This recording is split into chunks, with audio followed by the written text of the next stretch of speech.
Parce qu'après, tu peux pas aller plus loin ta photo. Voilà, celle-ci jonction. Voilà, et la dernière au bout. Et comme ça, on va pouvoir commencer les coups. Voilà. Bonjour, je m'appelle Braulio, j'ai 19 ans. Je suis apprenti poseur de revêtement de sol en deuxième année. Bonjour, je m'appelle Laurent, j'ai 50 ans, je suis chef d'entreprise. Bonjour, je m'appelle Grégory, j'ai 22 ans, je suis apprenti poseur de sol. Poseur de sol, c'est un métier du bâtiment qui consiste à poser de la moquette, du lino et plusieurs revêtements. Ce métier, on le nomme tout simplement poseur de sol. Quand on parle de moquette et de PVC, et parquetteur quand on parle dans le bois et les parquets qui nous concernent. Quand on arrive sur le chantier, on va récupérer souvent un fond qui est pas propre. Donc des fois on doit rattraper des niveaux, mettre des couches de lissage. Et ensuite seulement on pourra poser la moquette, donc bien préparer en amont le travail. Ensuite voilà, on peut venir avec la moquette ou un autre revêtement suivant ce qu'il y a. Au départ, j'étais au semestre de motivation. C'est une entreprise qui vous aide à trouver du travail, à trouver un apprentissage. Puis au fil de mes recherches, j'ai fait plusieurs stages dans divers métiers. Je fais carrossier, j'ai fait peintre en bâtiment, je fais menuisier, béniste, vendeur. La moquette, c'est ce qui m'a plu le plus, c'est ce qui m'a donné envie d'avoir un travail. J'ai essayé de faire pâtissier, j'ai essayé la mécanique, j'ai essayé la géométrie. Et non, je pense que le travail dans le bâtiment, c'est vraiment ce qui me correspond le mieux. On a peut-être un peu plus de liberté, le fait de ne pas être tous les jours au même endroit, on se promène beaucoup dans la ville, on voit plein de gens différents. Faire du gros chantier comme des petits appartements chez des clients, ouais, on voit vraiment beaucoup de choses. J'ai commencé mon apprentissage à 16 ans et puis j'ai après continué ce métier. J'ai fait mon CFC 3 ans après. Et après, je me suis mis à mon compte relativement assez vite pour créer mon entreprise. C'est un apprentissage qui se passe sur 3 ans, 4 années si vous voulez faire parquetteur à la fin. Vous allez commencer en première année par 2 mois de travail en entreprise, ensuite vous avez vos premiers cours pratiques. Tout au long des 3 ans, vous avez une journée d'école par semaine, avec à chaque fois 2 semaines de cours pratiques par année. Vous allez à Morges, ce serait l'équivalent du SEPTA à Genève. Comme il n'y en a pas assez à Genève, ça se passe dans le canton de Vaud avec les apprentis de toute la Suisse romande. La première année, c'est général, c'est-à-dire que ça concerne aussi bien les moquettes, les PVC que le parquet. Et ce qui est très important, il faut bien en retenir ceci, c'est que c'est la préparation des fonds. Sachez que dans n'importe quel travail, lorsqu'il est bien préparé, il est bien plus facile après de le réaliser.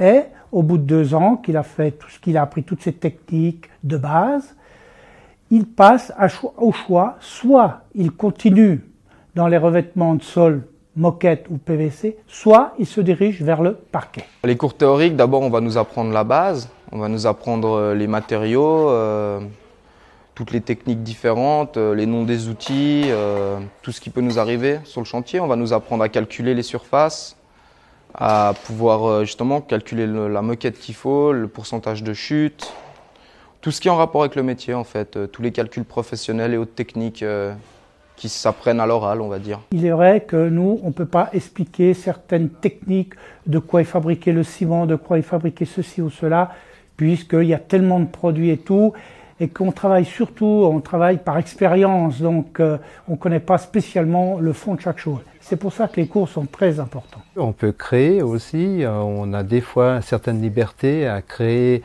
des revêtements, des sols avec des décors différents et avec des matériaux différents. Mais il faut aussi voir avec l'architecte, avec aussi les décorateurs pour faire en sorte que tout se passe bien et que le client soit content à la fin du compte. Depuis quelques années, ils ont mis un gros accent sur l'écologie. Donc on n'utilise quasiment plus que des produits sans solvant, à part pour la colle contact où ils n'ont pas encore réussi à égaler on va dire les qualités techniques de cette colle avec des composants naturels, mais sinon le reste c'est que des colles à l'eau. Les produits sont naturels. S'il y a du bois dedans, ça provient de forêts contrôlées où ils replantent à chaque fois. Et c'est pour quasiment tous les produits comme ça, et on essaie d'avoir un impact minimum sur la planète.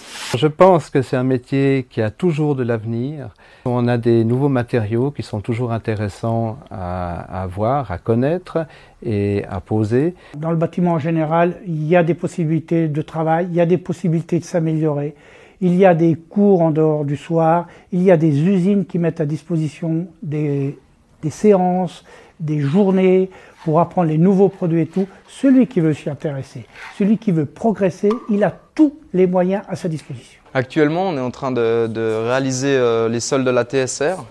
Donc c'est quand même un bâtiment assez important à Genève et ouais, c'est toujours bien. C'est un bâtiment que tout le monde connaît, que beaucoup de monde verra et quand on en parlera, on dira ah bah tiens, c'est moi qui ai posé la moquette là-bas. Il y avait tant de mètres carrés, ça nous a pris longtemps, mais c'est un beau travail et voilà quoi. Tout le monde connaît, donc tout le monde va en parler et à travers ça, ils parleront peut-être un petit peu de nous aussi. L'avantage dans beaucoup de métiers manuels, donc le revêtement de sol ou le poseur de sol ou de parquet, il peut travailler, c'est universel, il peut aller travailler partout, dans le monde entier. Il n'est pas tenu à certaines règles, elles sont partout les mêmes. Il faut aimer son métier, faire très attention, écouter, regarder pour apprendre. Souvent, des jeunes se mettent à l'apprentissage parce qu'il y a un échec scolaire ou une difficulté à l'école. Et ceci, c'est dommage, car si un jour il veut être technicien ou évoluer, il lui faut une base scolaire importante. Il ne faut pas croire que le manuel d'un côté est le bureaucrate ou d'un autre côté. Non, c'est faux. Pour faire un bon ouvrier, il faut qu'il ait aussi des connaissances de base importantes au niveau de l'école. Oui, les apprentis sont très bien considérés parce que ils nous considèrent comme la relève. Donc, je pense que s'ils nous forment bien, c'est tout à leur honneur. Ou 10 ans après, ils diront t'as vu ce travail comme il est bien fait, c'est l'apprenti que j'ai formé qui l'a fait, il l'a fait avec ma technique. Je pense que ouais, voilà, même si le poseur arrête, il continue un peu à travers son apprenti et je pense que ça doit leur faire plaisir de voir qu'un jeune s'en sort et qu'il se fait un nom et qu'on sait qu'on peut compter sur lui. Je pense que le poseur qui l'a formé, c'est une certaine fierté pour lui. Ça change d'être derrière un bureau, on est actif en fait, on est actif, on transpire, ce qui est différent d'être derrière un bureau en train d'écrire et rester assis toute la journée en fait. C'est un métier où vous êtes en constante évolution, donc vous n'aurez jamais fini d'apprendre. Pour quelqu'un qui a envie d'apprendre quelque chose sur plusieurs années, il va pouvoir faire plein de cours différents, il pourra aller visiter des usines.